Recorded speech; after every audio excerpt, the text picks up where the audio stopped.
Good afternoon, everyone. Thank you for joining us today. My name is Gabby. I am the Oyster Research Intern here at Florida Oceanographic Society for the summer of 2023. My independent research project was on the interstitial space and salinity impacts on the growth and survival of Crassostrea virginica and the fauna that rely on oyster reefs. Crassostrea virginica's common name is the eastern oyster. These organisms are filter feeders, meaning they take in water from their environment and use their gills to filter out nutrients that help them survive. They are colonial organisms, so they're found in large groups, often called oyster reefs and oyster beds.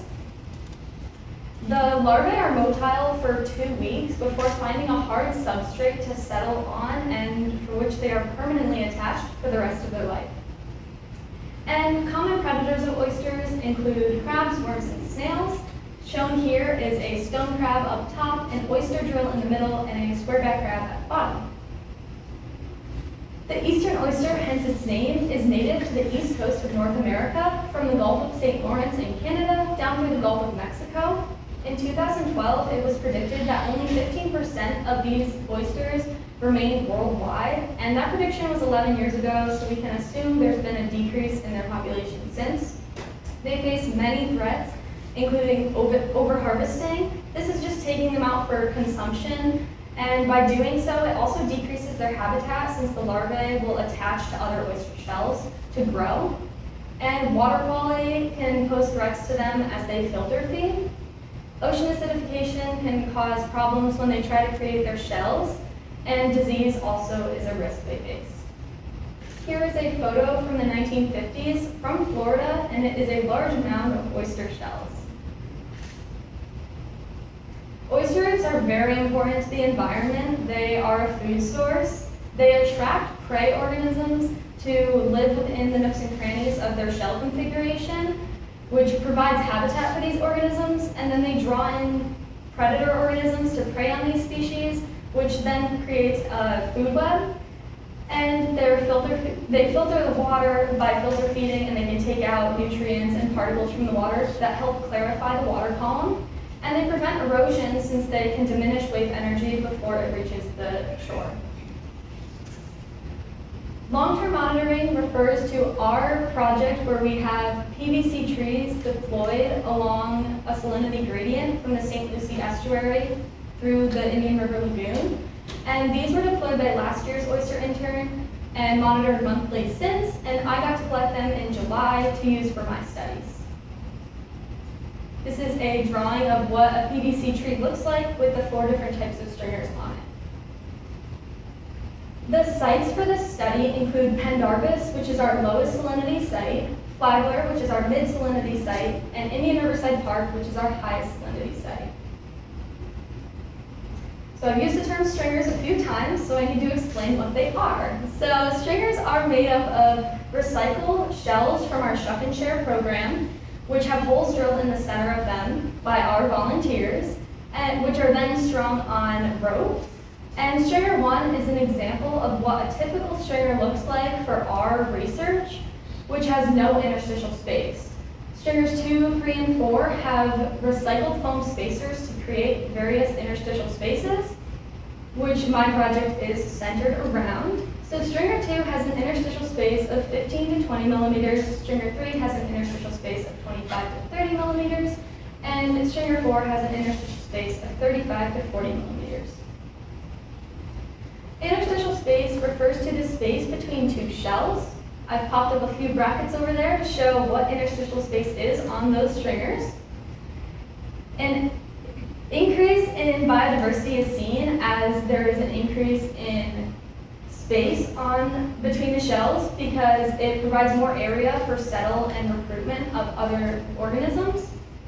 And predators are less successful as interstitial space decreases because then they aren't as able to inhabit the nooks and crannies when there's smaller spaces.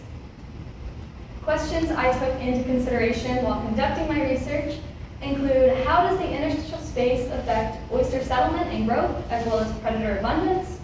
Does the interstitial space change as time goes on? Does the change in interstitial space affect predators? And does the stringer's location along a salinity gradient impact shell height, predator abundance, and percent that are alive? I expected there to be a large change in volume when there were larger spacers, just because settling organisms wouldn't be as limited in space as they would be with smaller spacers. I expected to see more biodiversity in predators as salinity increases, as well as interstitial space. I expected to see more live oysters with moderate salinity, and I thought there would be less predators and biodiversity when there's less interstitial space, since organisms could be limited. So going into this project, we originally started with gelatin to fill the space between two shells, but this is our initial stringer, which worked. But when you try to cast living organisms in gelatin, as they die, they give off water, so the gelatin never solidified like it did with our initial stringers, so we had to change gears. And we decided to replace the gelatin with Play-Doh, so it serves the same purpose to fill the space between the shells, which can help us measure the volume of that space. And it's placed into a graduated cylinder of water, and the change of the water level can help us understand the volume of that solid we placed in there. So oysters are not the only thing that settle on our shells. We deploy out into the Indian Lagoon. So we decided to key down to species, sometimes family or genus, just based on the organism. But we keyed out what was there competing for the space with the oysters to give us an idea of what's going on. Here is an oyster on this shell. There's also a sponge and a pleated tunicate. A little more in depth about the stringer procedure. Originally, we planned to use Jello, which worked fine and dandy for our initial stringers. But we had to switch gears and we decided to use Play-Doh. And here's a larger picture of what it looks like. So we faced some problems with our volume measurements just because organisms don't grow in the way you want them to. So let's consider the space between two shells as a cylinder. As things grow between the two shells, we can expect there to be a decrease in volume, which we would hope to see. But things also grow outwards from the shells, which can increase the area of the shell, so then our volume would increase, which impacts our change in volume measurements. So our solution is to take the area of the shells. So I trace out the circumference of the shells while in the lab, and then I upload these images to image J, which then digitally can help me measure the area of the shells. Shell height was also taken, which tells us how large an oyster is. Oyster count will inform us how many oysters are present on a stringer, and predator count and size will let us know what critters are inhabiting our stringers. Here is a picture of the initial stringers before being deployed out into the environment. And these are stringers after 1 year of being deployed at our low salinity site.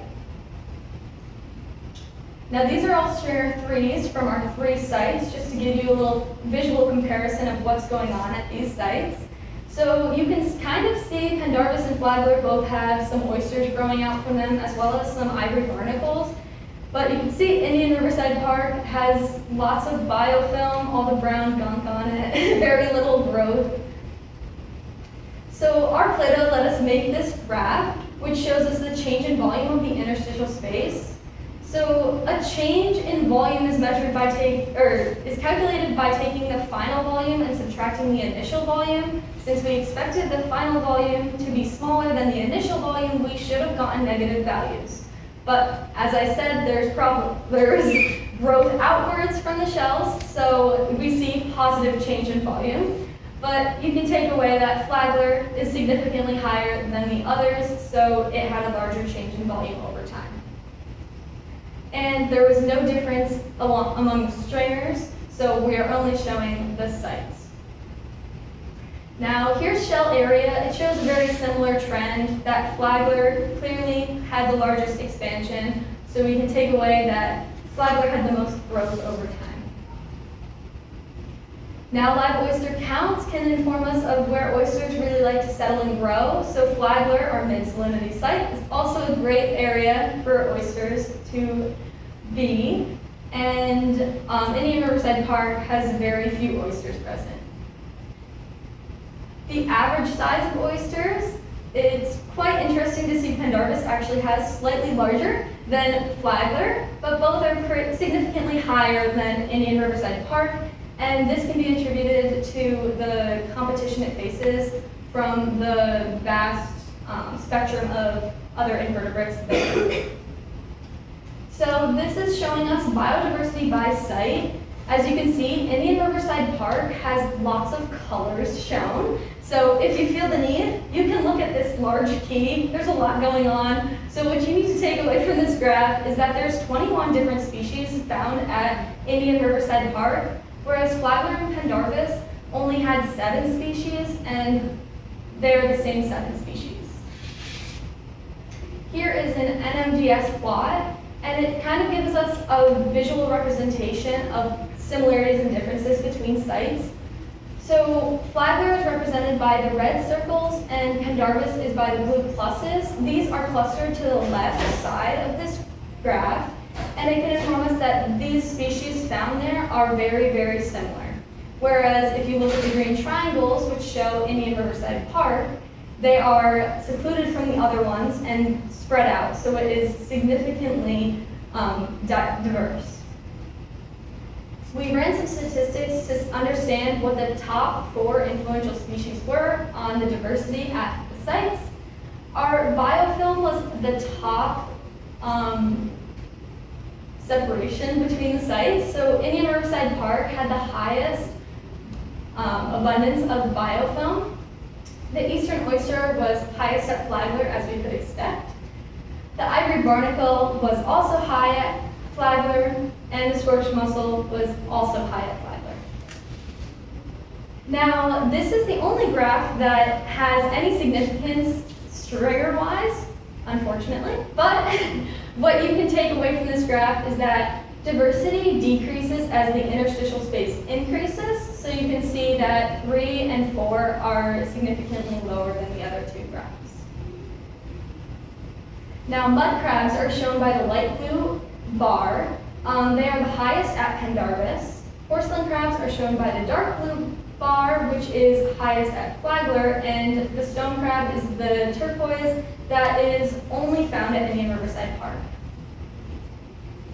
To address my hypotheses, I did not find any significance between the spacers and the change in volume seen. Like I showed, we only saw a difference between sites. There was more biodiversity there was less biodiversity as the interstitial space increased, and there was more biodiversity as the salinity increased, but there was no relation to predators. There were more live oysters at our mid-salinity site Flagler, which is expected. And there was no significance to interstitial space and predators, but as there was less interstitial space, there was a higher biodiversity seen. To discuss my findings, for future oyster research, I would love to see a study done on a different configuration of our stringers. Instead of the shells stacked like this, I'd like to see them in a configuration with 2 holes in a more vertical orientation, just because we see a lot of oyster recruitment on seaballs and other like beams in the water, so it'd be interesting to see if this would impact their recruitment. I suggest that initial measurements are taken of stringers before they're deployed, because I didn't know what the shells looked like last year before they were put in the water, so all my initial measurements are just like more of assumptions of what the shells would be. So I think it would give us more secure data to understand it. I think collecting the stringers and doing measurements in a timely manner would be very beneficial, because we lost some mussels and other organisms before being able to get our volume measurements done. Testing 1 live stringer before doing all 12 live stringers and making the lab smell really bad would be very beneficial, and it wouldn't have wasted as much time getting our volume measurements done. And having more stringers placed at each site would let us test if there's a difference between growth along the stringer, if there's a difference between the top of the stringer versus the bottom of the stringer. But since we didn't have enough out there to have a good sample size, we could not do so. For restoration moving forward, we didn't find any relation between interstitial space and oyster recruitment, so we can't suggest any changes to be made to our current restoration methods. And then also, our mid-salinity site clearly knocked it out of the park, so we got to keep it up with our mid-salinity sites. Now, I'd like to thank Florida Oceanographic Society for having me this summer, as well as the welcoming staff here that made me feel at home. And special thanks to Sarah Cole, my mentor, Dr. Larry Simpson, and the rest of the research team. Thank you for listening, and now does anyone have any questions?